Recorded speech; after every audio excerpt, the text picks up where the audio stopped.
ఇప్పుడు కెనడాకి రావడం కానీ యూఎస్ రావడం కానీ ఇది ఒక హోమ్ ఎఫెక్ట్ లాగా అయిపోయింది.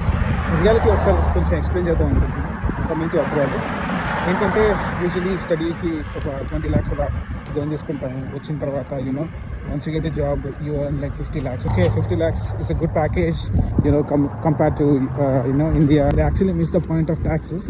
Say for example, if you earn 50 lakhs, 20 lakhs వాడు తీసుకెళ్ళిపోతాడు గవర్నమెంట్. దాని తర్వాత మిగతా ఇంటి రెంటు, ఎస్పెషల్లీ కార్ తీసుకుంటే కార్కి ఇన్సూరెన్స్లు కెనడాలో much expensive actually.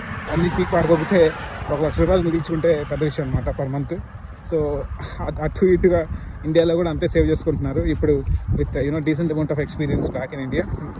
So it's not always coming abroad, guys. Think about it. I mean, coming abroad is really worth it for you or not.